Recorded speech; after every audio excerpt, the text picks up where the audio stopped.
Well, they didn't struggle. They didn't get a lot of shots, in their defense. I think during that stretch, it was more James, than them. So, that's just a tough night. So as you can see by this graphic, James Harden has been far more effective in wins rather than losses for the Sixers this season, averaging nearly 25 points and 10 assists in wins compared to 19 and 8 in losses. He's also shooting much more efficiently in Philadelphia victories. And we now welcome in Ramona Shelburne to help us figure out what Doc Rivers is really saying here. Ramona, I understand you spoke with Doc Rivers. What did you learn?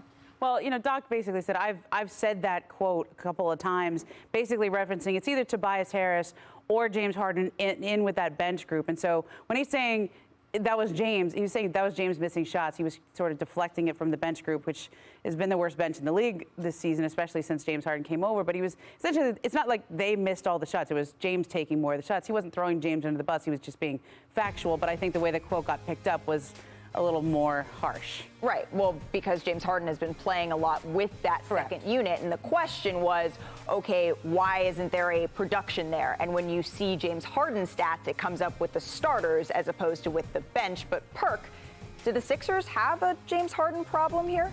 Yeah, they do. They do. And Doc probably should have texted you or Ramona and asked them for Jake number to get some insurance on him. Because he's been more of a liability than he has been for as a guy. No, for real. He's been more of a liability than what they thought he was going to be. Look, he's supposed to be there to take pressure off of Joel Embiid.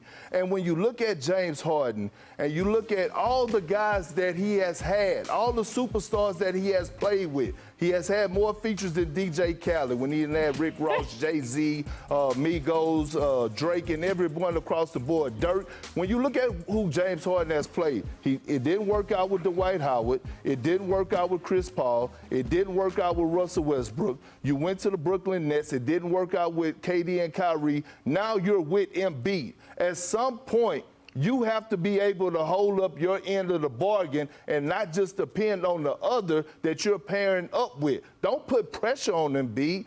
Be an asset to him, not a liability. And right now, that's what James Harden has been since he has arrived with the Philadelphia 76ers. I think Chiney made a really interesting point on First Take where James Harden has had to carry so much of the offensive burden, particularly when he was in Houston. Remember, when he went to the Nets, he spent so much time as the single available superstar, and he really had to change his game a whole bunch of times to adapt to play. But now is the time where he can prove that he can adapt, because perhaps he hasn't played with a player who is having a season like Joel Embiid is having. What do you think, Zach? There is no player, coach, general manager, fan, mascot, anything under more pressure in the NBA playoffs coming up than James Harden. From the moment he quit on the Nets, a year after quitting on the Rockets, this playoffs was going to be a referendum on James Harden. And right now, as Perk said, it hasn't been enough. When he first got there, the ball was popping. They were playing fast.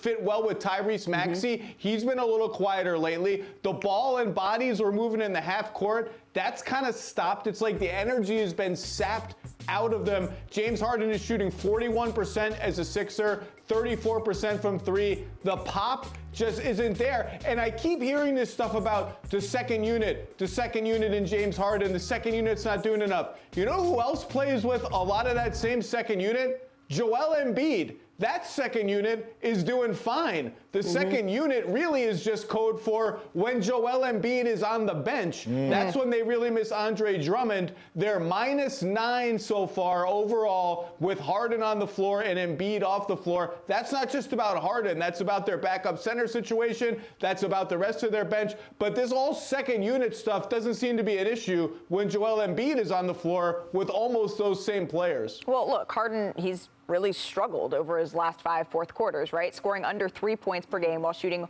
4 for 17 from the field and 1 for 8 from 3. You can see it all detailed right there, and that isn't exactly what the 76ers were banking on.